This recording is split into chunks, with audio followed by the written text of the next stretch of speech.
Salve, salve galerinha do Primeiro Super, professor Breno de História. Estamos aqui em mais uma videoaula para continuarmos a abordar os nossos assuntos, o nosso conteúdo programático. Então sempre reforçando, folhinha, resumo em mãos, fiquem atentos aos materiais que nós vamos postando, as aulas de resolução dos professores ou Vinícius ou a Camila e que a gente está junto nessa empreitada, nessa quarentena, para continuar os estudos e fortalecer sempre a vida e o conhecimento de vocês, legal? Agora a gente vai começar o último assunto da antiguidade, mais precisamente da antiguidade clássica. Nós vamos tratar do início, da origem e desenvolvimento da grande civilização romana, a grande Roma, né? A cidade eterna, o poder militar, o aspecto do Senado, enfim, todas as características que vão demarcar, né, essa importante civilização que ao lado dos gregos vão compor o que a gente chama de base cultural do Ocidente. Os romanos que vão criar o conceito de república, que a gente vai tratar daqui a pouco. Os romanos também vão deixar uma herança enorme na parte do direito, né? O direito no Ocidente é um direito latino, portanto é um direito romano predominantemente, não apenas, né? Além disso, a gente vai observar que eles também vão deixar legados nas artes, na arquitetura, na literatura, inclusive na forma de gerir, né? De comandar, de administrar as questões públicas, legal? Ou seja, a parte da administração também será um legado, uma herança importante dos romanos, certo? Essa aula que a gente vai trabalhar aqui é a aula 7 dentro da nossa sequência, o módulo 11, beleza? Então a partir dessas considerações iniciais, vamos tratar das origens e do desenvolvimento de Roma. Roma antiga, a cidade de Roma que depois vai se constituir como uma república e depois um grande império, a partir da primeira fase que é a monarquia,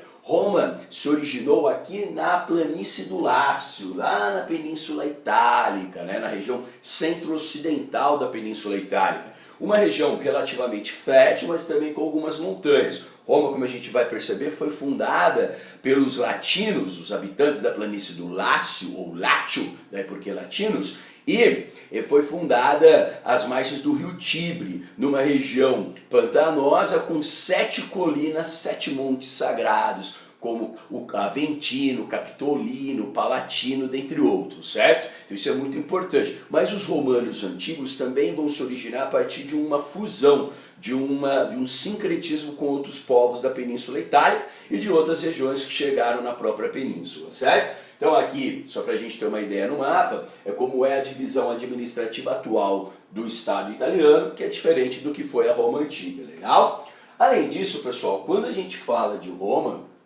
as origens e desenvolvimento da civilização romana são extremamente marcadas pela sua questão política, pelas fases dos seus regimes de governo, certo? Então isso só para a gente se situar, esses períodos são divididos em monarquia, república e império. Então para a gente ter uma noção, a monarquia é também chamada de realeza, desde a fundação de Roma, em 753 a.C., até 509 a.C. Nesse período, como a gente vai ver, Roma era uma pequena vila, sem muita importância, sem grandes domínios, correto? Roma vai começar a gestar, a moldar, a forjar todo o seu poderio no período da República, que já vai do século VI, né, 509, até 27 a.C. É esse período marcado pelas grandes conquistas militares, é o período de grande expansão, portanto, romana, das guerras italiotas e guerras púnicas. Só que a República vai chegar num período de crise, e no final do século I a.C., nós vamos observar a instauração do que a gente chama de Império, com Otávio Augusto, como nós vamos ver mais adiante. E aí é do ano de 27 a.C. até 476 d.C. Então percebam que nós temos uma vigência ampla, longa da civilização romana. E, assim como a gente viu com os gregos, o povoamento ali da Península Itálica, à época, era marcado pela presença de alguns povos, como os italiotas, divididos entre latinos e sabinos, os chamados gregos, que chegam à Península Itálica na chamada Segunda Diáspora, como nós vimos nas aulas sobre os gregos, chamada Magna Grécia, os etruscos, que vivem ali do centro para o norte da península, onde hoje é chamada de Toscana a região, e os gauleses, que ficavam mais à parte ali da fronteira da Península Itálica, como a gente vai ver no mapa, com a própria o próprio continente europeu, fazendo ali, né, uma fronteira com os Alpes, legal? Então esses são os povos que, de uma certa maneira, durante o desenvolvimento da civilização romana, darão origem aos romanos, mas principalmente os chamados latinos, que junto com os sabinos compunham essa população chamada de italiotas. Então, se a gente puder visualizar um pouco no mapa, nós temos uma noção. Roma foi fundada aqui às margens do rio Tibre, lá naquela planície cercada pelos 7 morros ou 7 colinas sagradas. Nós vamos observar os gauleses habitando o norte, os etruscos habitando a Etrúria, hoje chamada de Toscana. Aqui mais ao centro para o sul, os italiotas, dividindo em sabinos e latinos principalmente. E mais ao sul ainda, a região que os gregos estavam ali presentes com a Magna Grécia. Ao longo do tempo, os romanos, a partir dessa pequena vila, vão se expandir e vão sincretizando, assimilando esses povos que estavam no entorno ali da região do Látio, ali do rio Tigre, certo? Bom, e quando a gente fala das origens de Roma, pessoal, a gente tem duas origens. Nós temos as origens lendárias e nós temos os estudos arqueológicos de base historiográfica, certo? E nessas origens lendárias são fatos muito importantes que vocês já conhecem. Nós temos duas obras na época da Roma Antiga que vão, mesmo séculos depois, tentar explicar melhor essas origens. É a obra do historiador Tito Livio, que viveu no século I depois de Cristo, chamada História de Roma, e uma obra mais literária do grande poeta Virgílio, que se chama Eneida, essa obra. Ambas vão reforçar uma mesma origem lendária. Primeiro eu vou falar da origem lendária, depois eu falo da fundação de Roma, segundo os estudos arqueológicos, certo? Bom, segundo a origem lendária, reforçada tanto por Virgílio como Tito Livio, Roma teria sido originária a partir dos descendentes de um importante príncipe troiano chamado Enéas, que segundo as tradições mitológicas e lendárias entre os gregos, né, nós vamos observar que Enéas era um príncipe troiano, filho de Vênus, que depois da destruição da sua cidade natal, Troia, ele foge, ele consegue sobreviver à destruição de Troia, navega pelo mar Mediterrâneo, chega na Península Itálica e vai se casar com uma princesa de um pequeno, digamos, reino latino. Então ele se casa com essa princesa e vai originar descendentes. Dentre esses descendentes, nós vamos observar que temos um cara chamado Númitor, que era o rei ali da região do Lácio, né? Reino de Alba Longa, conhecido. E aí o que é que acontece? Esse, digamos, importante rei chamado Númitor, ele vai ter, ele vai originar netos. Esses netos serão Rômulo e Remo. Só que esses netos do rei Númitor, eles tinham um grande adversário, que era o tio, chamado Amulho. Amulho vai usurpar o trono, vai destronar o Númitor, vai pegar os seus sobrinhos e descendentes diretos do trono e vai tentar se desfazer deles, colocando eles no rio Tibre e deixando que o destino tomasse conta. Na história, toda vez que isso acontece, nunca dá certo, né? O que nós vamos observar, segundo a origem lendária?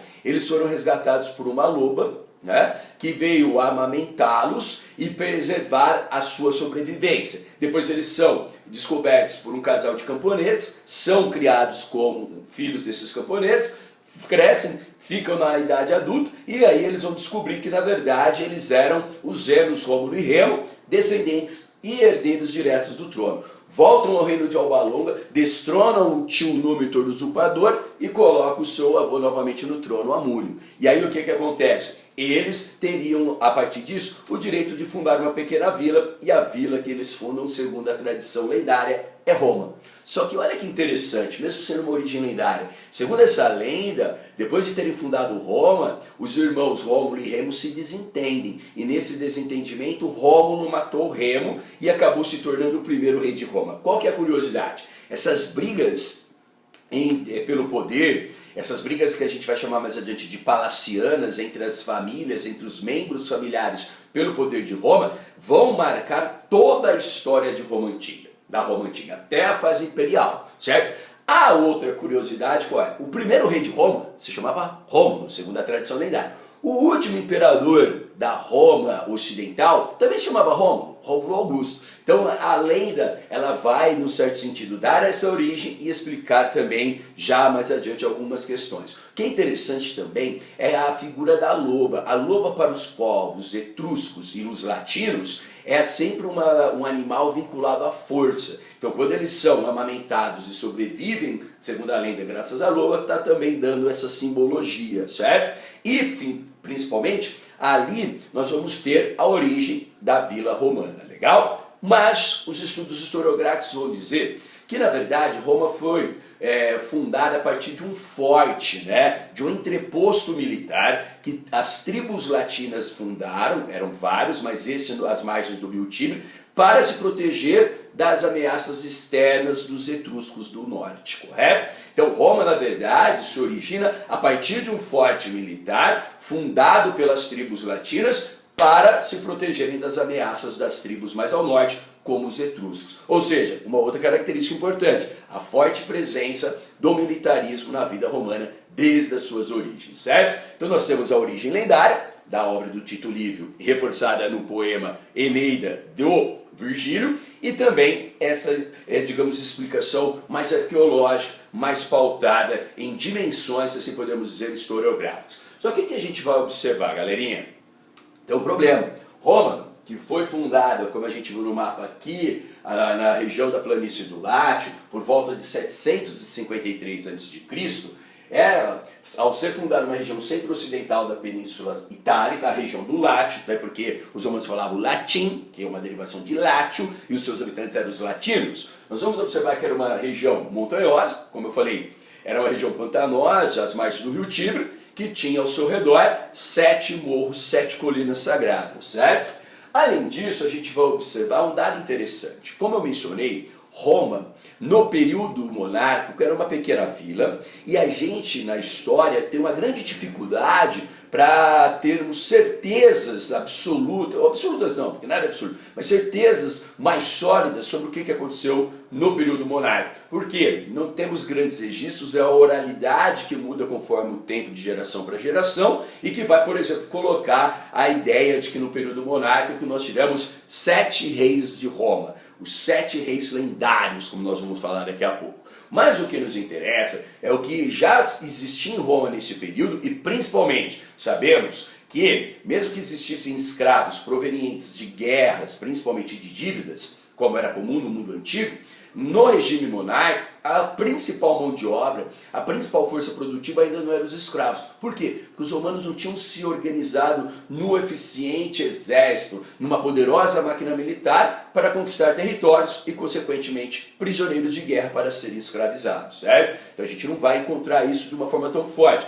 Por isso que, o que é que a gente coloca? Até o século III, então já no período republicano, Roma era basicamente agrícola e com trabalho livre, como a gente vai ver da classe plebeia. A partir do século III, com o expansionismo, que é o assunto da próxima aula, os romanos vão consolidar o modo de produção escravista. Então, no início, existiam escravos, pessoas escravizadas, mas não eram tão importantes e relevantes para a economia, certo? Bom, mas o que a gente vai observar, galera? Como era essa sociedade romana, os aspectos da monarquia? Para a gente entender isso, nós temos que ter clareza do seguinte, tá? Roma era constantemente ameaçada pelos povos ao norte, como principalmente os etruscos, e se organizou justamente para se defender dessas investidas dos povos mais ao norte, certo? Segundo a tradição, Roma teve, digamos assim, 7 reis lendários. Esses 7 reis lendários, 2 eram latinos, 2 eram sabinos e os 3 últimos eram etruscos, demonstrando que aquela tentativa de conter o avanço e controle dos etruscos não se efetivou muito, né? E esses últimos reis etruscos, eles eram mais, se assim podemos dizer, um tanto quanto mais autoritários, mais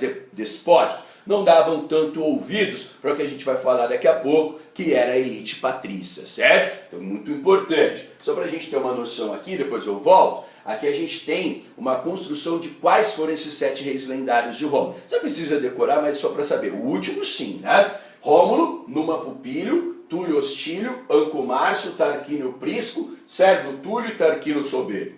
Esses 3 últimos eram reis de origem etrusca. E daqui a pouco eu volto a falar do Tarquínio Soberbo, que vai ser o último rei de Roma, certo? O que é importante também, isso é muito relevante, é entender a estrutura da sociedade romana e como ela foi se alterando ao longo do tempo, com as conquistas, com a complexização das relações políticas e sociais em Roma, certo? Então, para a gente entender essa sociedade romana, no primeiro momento, nós vamos encontrar algumas características. Por exemplo, essa é uma famosa túnica dos chamados patrícios, a elite da sociedade romana. Mas antes da gente falar dessas vestimentas, vamos entender como era a sociedade de Roma. Segundo a tradição, os fundadores de Roma, os líderes das tribos latinas, eles vão ficar com as melhores terras. E eles vão, durante toda a história de Roma, gozar de direitos políticos e muitas vezes privilégios, principalmente neste período.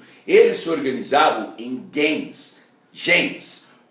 É um termo muito parecido com os genos ou genos na Grécia Antiga, e até a organização muito análoga, muito semelhante, que eram aquelas comunidades agrícolas familiares que tinham um líder, o pater familia, certo? E esses eram, digamos, os organizadores da vida social primitiva, se assim podemos dizer, nos primeiros momentos de Roma.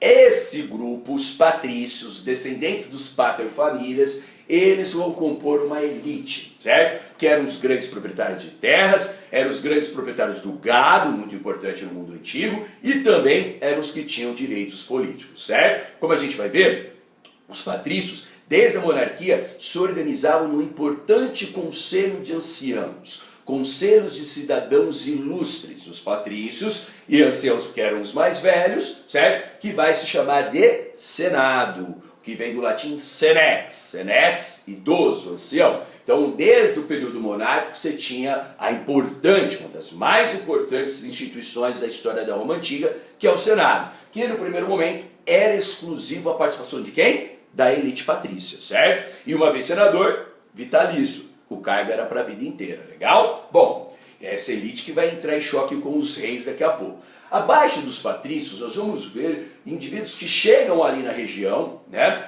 e começam a perceber que não conseguem sobreviver por conta própria. Eles vão prestar serviços às famílias dos patrícios em troca de proteção militar e ajuda econômica, ou seja, o famoso obsequium.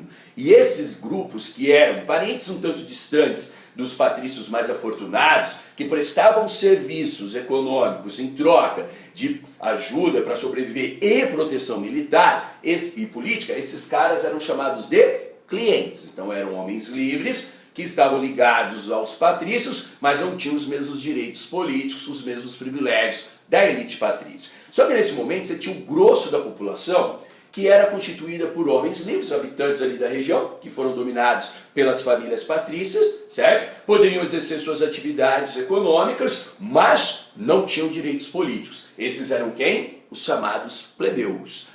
Percebam que ao longo das aulas, essas pirâmides sociais, o número de plebeus e escravos com o tempo vai se alternar, ou melhor, vai se alterar, vai se transformar. Nesse momento, como eu falei, existiam escravos, como eu vou falar? Sim, mas não eram tão numerosos, porque a maior parte da população e a maior parte da força produtiva na monarquia era composta por esses homens livres, chamados de plebeus, mas sem direitos políticos, sem privilégios econômicos e sociais. E como eu falei a vocês, nós vamos encontrar os escravos, que eram aqueles obtidos pelas guerras com os povos da região, e também plebeus que se endividavam com os patrícios, e quando eles não tinham mais nada para dar em garantia da dívida, eles davam o seu corpo e sua liberdade. E aí estabeleciam o que é chamado de nexum. O nexum é a submissão de um plebeu a um patrício, enquanto o plebeu tem dívidas com os patrícios. Ou seja, muitos se encontravam na condição de escravos por dívidas, legal? Então, muito importante. Além disso, galera, tinha uma outra instituição importante já em Roma, desde a monarquia, que era a chamada Assembleia Curial, que no momento da República vai mudar um pouco o seu significado. O que era a Assembleia Curial? Era a Assembleia que reunia os líderes das famílias patrícias, que se organizavam em cúrias, e eles se reuniam para, digamos assim, aprovar, no primeiro momento, as propostas do Senado, legal? Então essa era a situação. Só que o que acontece? Já os últimos reis da dinastia, ou melhor, os últimos reis de origem etrusca, eles eram autoritários. Não à toa que o último rei era chamado de Tarquínio, o Soberbo. E aí o que acontece? Ele não vai dar muito ouvidos às reivindicações da elite patrícia, não vai atender essas reivindicações, e o problema qual será? Eles, os reis etruscos, principalmente o Tarquínio Soberbo, vão sofrer uma forte oposição da elite patrícia, certo? E, segundo os relatos dos historiadores, como lá na obra História de Roma de Tito Livio, um episódio da vida pessoal do Tarquínio Soberbo acabou, em certa medida, precipitando a derrubada da monarquia e a instauração da república, certo? Qual? Ele tinha um filho que também refletia a postura autoritária e despótica do pai. Esse filho vai se apaixonar por uma mulher patrícia chamada Lucrécia, que era casada, certo? E esse filho, o príncipe de Roma, do Tarquínio Soberbo, pressionou tanto a mulher, a Lucrécia, para cometer adultério. Ela acaba se matando, ela acaba cometendo suicídio. Esse episódio revoltou sua família, revoltou as demais famílias patrícias, que era mais um indicativo, uma espécie de gota d'água para a forma autoritária e despótica que o rei Tarquínio Soberbo governava Roma. É aí, meus caros, que os patrícios vão se reunir e vão fazer uma revolta aristocrática, vão destronar o último rei de Roma e vão instaurar uma nova forma de governo chamada de república, certo? Por que esse nome? Em latim, res é coisa, público é de todos. Então, é uma coisa de todos, uma coisa que pauta-se num interesse comum, coletivo. Mas como a gente vai ver, apesar do nome ser belo, isso foi definido por um filósofo romano chamado Cícero, importante senador, que a gente vai trabalhar lá no final do período republicano.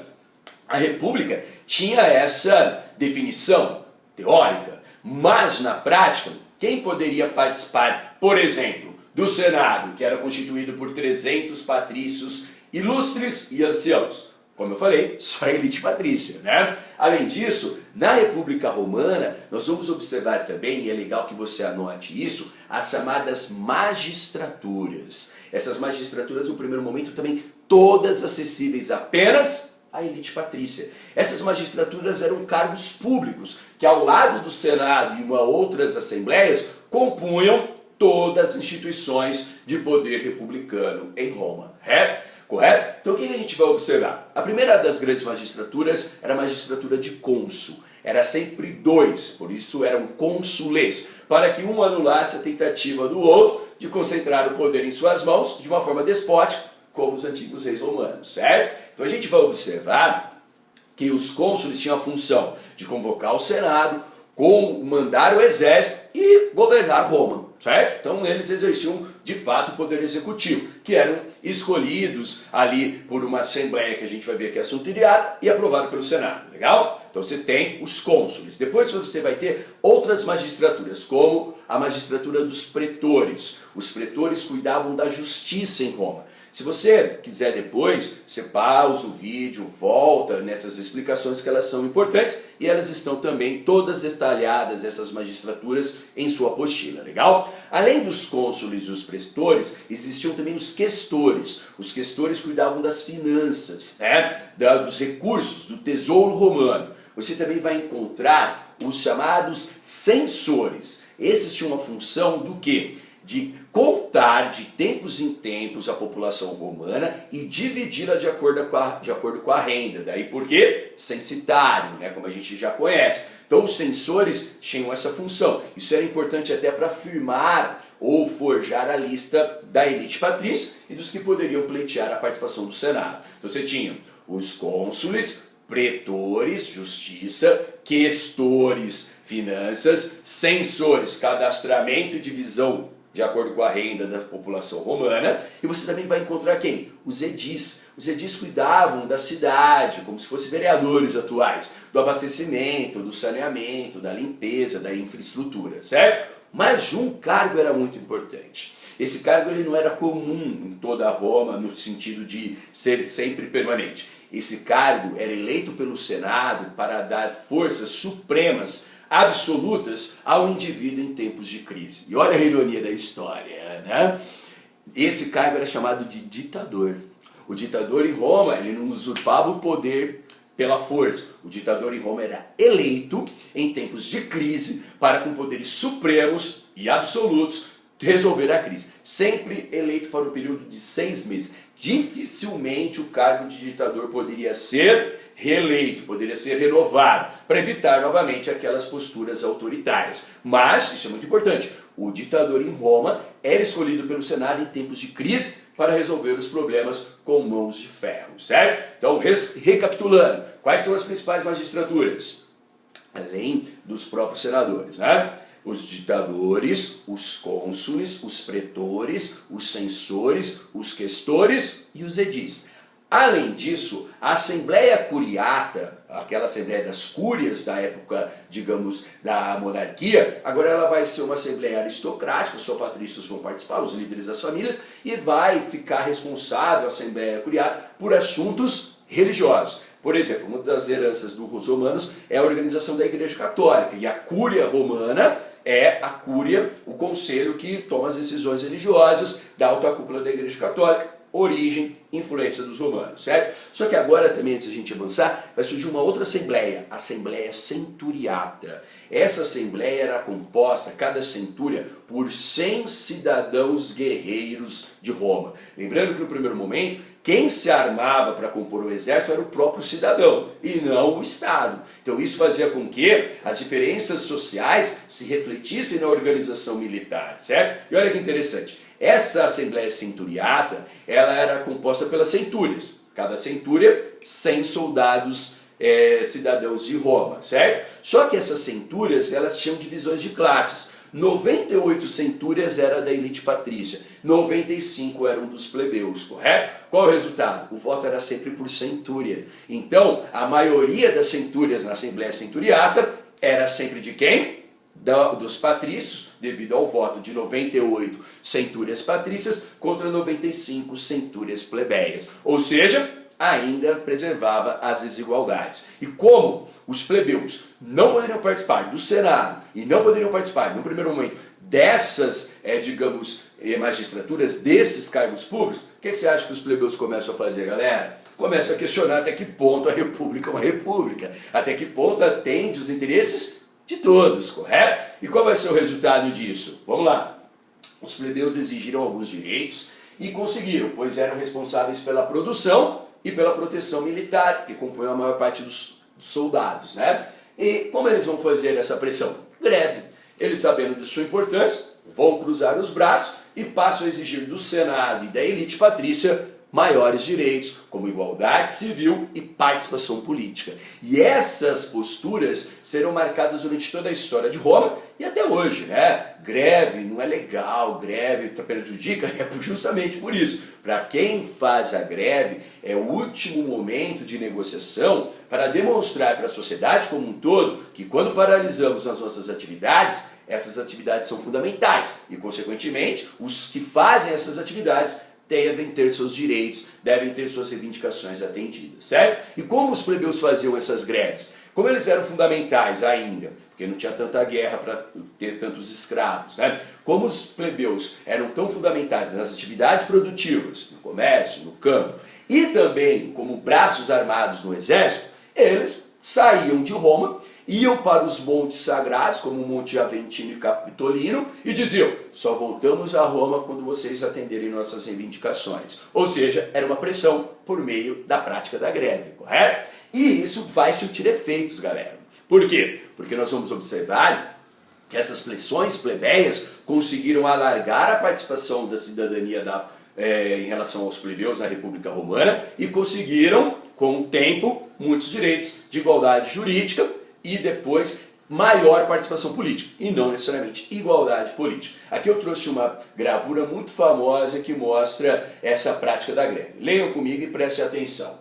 Gravura representando a primeira sessio plebe, sessão da plebe, né? Espécie de greve feita pelos plebeus ao subir o Monte Sagrado, o Monte Aventino, e deixar os patrícios ameaçados e sem defesa, publicado em 1915 na obra História das Nações do historiador Hudson. Então percebam aqui, os plebeus armados, fazendo parte do exército e das forças produtivas e se refugiando ali no Monte Sagrado, dizendo, a gente só volta para Roma quando vocês atenderem os nossos interesses, as nossas reivindicações, certo? E aí que nós vamos observar como esse jogo político e essas relações se dão, né? Aqui eu vou dar uma citação importante para algo que a gente vai trabalhar mais adiante, que já serve agora. O critério de cidadania e como ele foi se alterando, né, ao longo do tempo. Em Roma, cidadania era civitas, legal? E aqui é uma gravura do que seria, ou como seria o Senado romano. Então leiam comigo, é uma citação um pouco longa, se for necessário depois você pausa para ler mais tranquilamente, mas ela é fundamental. É do grande historiador Pedro Paulo Funari, na obra do Jaime Pinsky. Então leiam comigo o que ele vai dizer sobre a história da cidadania em relação a essa discussão em Roma. E lembrando, o mundo antigo, cidadão não é só quem tem direitos, é quem tem direitos, a participação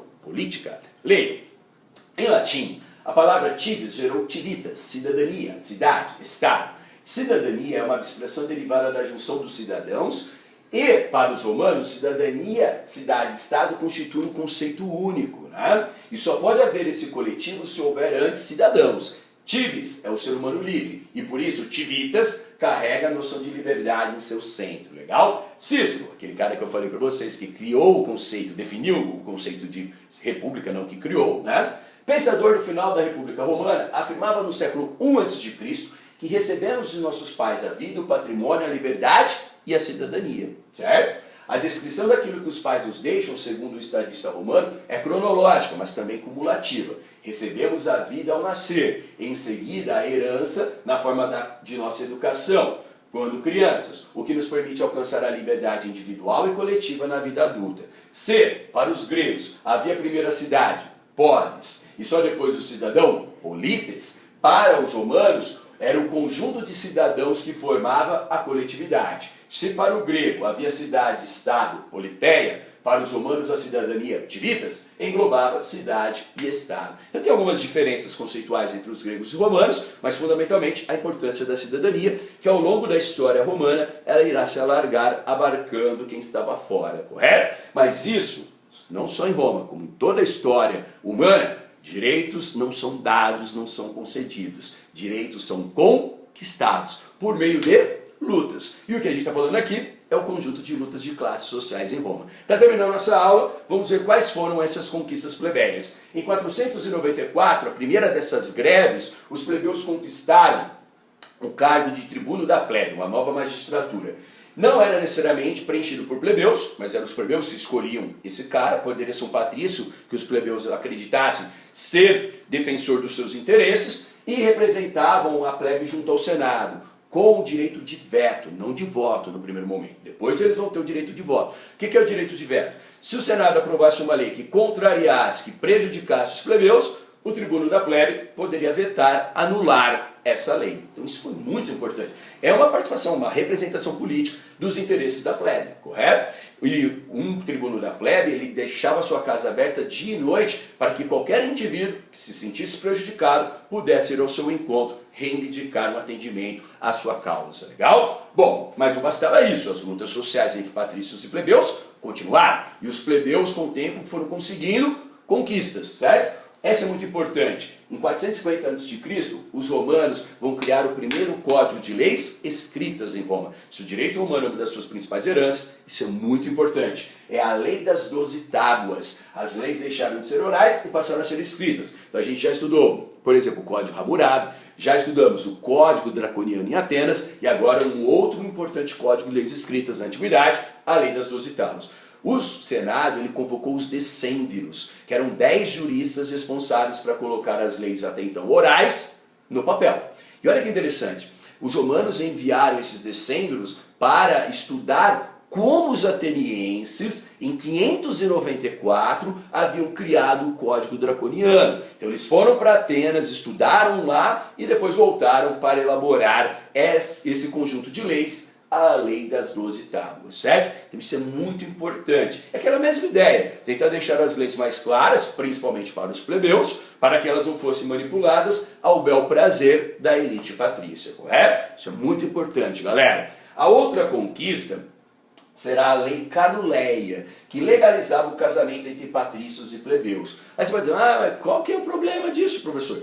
Não era permitido o casamento, digamos, interclassista. O casamento era sempre entre, ou melhor, no interior da própria classe, endoclassista. Como assim? Se eu fosse patrício, eu ia casar com com uma patrícia. Se eu fosse plebeu, eu ia casar com um plebeu. Se eu fosse cliente, eu ia casar com uma mulher da classe cliente, correto? Mas aqui, o casamento entre patrícios e plebeus foi uma reivindicação dos plebeus, que muitos começaram a se enriquecer com o comércio, certo? Mas eles nunca teriam a participação política, porque a participação no início da República era aristocrática, reservada aos patrícios. E aí, o casamento poderia funcionar como uma mola de, digamos, ascensão social, como sempre foi na história. A ideia de casamento por amor é extremamente moderna, né? Não estou querendo acabar com o seu sonho aí, mas é só uma verdade histórica. Então, como que se dá na prática? Era uma reivindicação plebeia, mas na prática acabou atendendo alguns plebeus enriquecidos que casaram seus filhos com famílias de patrícios empobrecidos. Os patrícios queriam preservar sua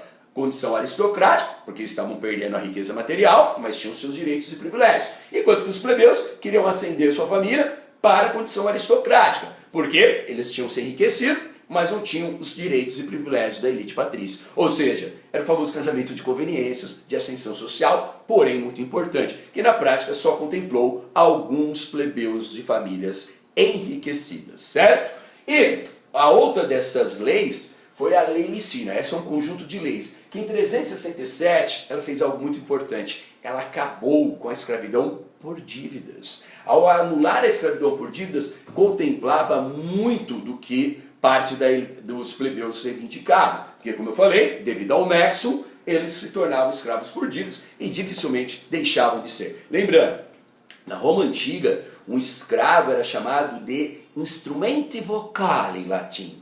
Era uma coisa falante. A diferença, por exemplo, de um escravo na mentalidade romana para um animal é que o animal não fala, o escravo fala. E a diferença de um escravo, de uma pessoa escravizada, para um objeto, para uma coisa, é que ele fala. Daí porque instrumenti vocali, certo? Mas os escravos ainda tinham alguns direitos no mundo antigo, clássico, do que era ausente, por exemplo, na escravidão moderna, implantada e imposta aqui no Brasil, predominantemente para a população negra africana, como a gente vai ver mais adiante. Então isso é importante. Essa lei licínia também permitiu uma outra questão. Além de dar uma certa igualdade civil, ela também permitiu uma igualdade política, certo? Porque agora, na lei licínia, uma das suas prerrogativas, por isso que eu falei que é um conjunto de leis, permitia que o cônsul pudesse ser quem? Um plebeu, desde que ele fosse eleito, certo? E uma vez cônsul, quando ele terminava de ser cônsul, né, ele poderia entrar para o Senado, porque era uma tradição, todo cônsul virava um senador. Então isso permitiu também que os plebeus pudessem participar de algumas dessas instituições. Ao longo do tempo, os plebeus vão conquistar, por exemplo, o direito de serem eleitos para questores, pretores, para edis e por aí vai. Mas dificilmente, à exceção da função ali do cônsul, eles poderiam se tornar senadores, porque o Senado, ao lado do exército, serão as grandes instituições de toda a história romana do ponto de vista político. E como o exército terá um papel predominante e importantíssimo na história da Roma Antiga, é o que nós vamos abordar na próxima aula, que nós vamos tratar o expansionismo romano, o início das conquistas das guerras republicanas e a crise da República Romana, que vai derrubar a República e instaurar o Império, correto? Mas aí já é um assunto para a próxima aula. Então façam os exercícios desse modo, fiquem atentos aos materiais que nós estamos compartilhando, muita força e serenidade nessa quarentena e principalmente também não esqueçam das aulas de resolução dos exercícios da professora Camila ou do professor Vinícius. Certo, galerinha? Então lembrando sempre, nessa quarentena e nessa situação toda, nós estamos longe, mas estamos juntos, beleza? Aquele abraço e até mais!